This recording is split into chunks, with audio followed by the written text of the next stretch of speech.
In 2007, Ellie was 11 years old, and completely out of the blue, she had a seizure in the middle of the night. My husband happened to be away, and she'd said, "Could you sleep with me?" So I was aware of it happening. She'd never had any other symptoms. She was rushed off to hospital, and they did some tests. She came home, and we went back to get the results of the tests a month later, and they told us that she had a brain tumour.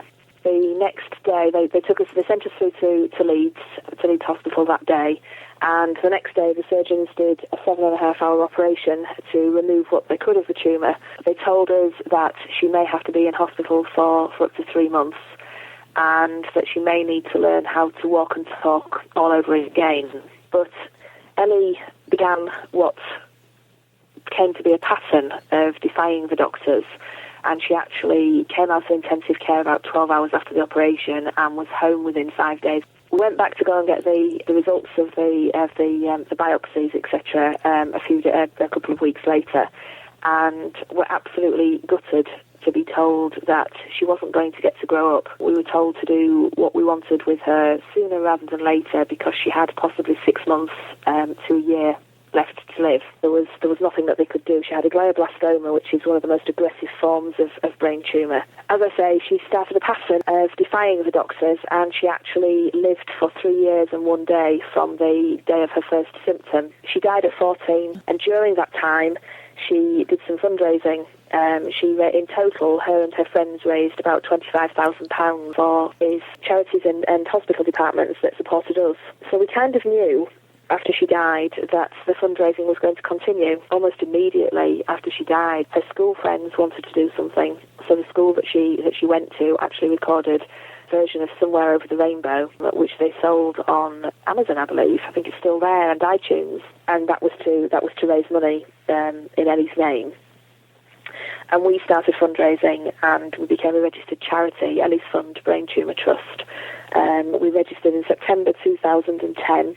And the aim of the charity is to raise awareness of brain tumours, raise money for research into brain tumours, and we actually support children and families across Yorkshire and the Humber who are affected by a brain tumour. And we've been able to, since we set that side of the charity up, we've been able to support 46 families in the course of about 3 years. The biggest thing that we actually do is something that strangely started off very local. I used to teach baby sign language classes. I had a franchise for Tiny Talk.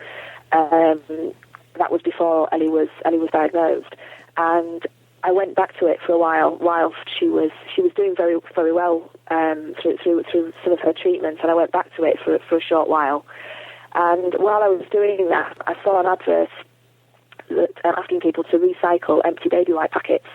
So I thought, you know what, I can ask all my class, all my mums in the class that come to my class to get involved in this. And then I thought I could ask a few people on Facebook as well. It became massive, and there are now people across the UK collecting their rubbish for us.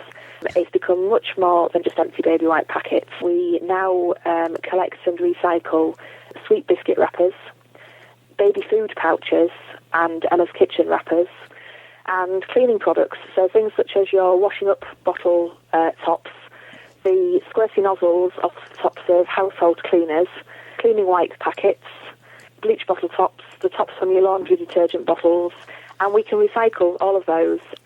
We've put all of the details about how to. It's all on our website, which is elliesfund.com, and there is actually a dedicated recycling page now.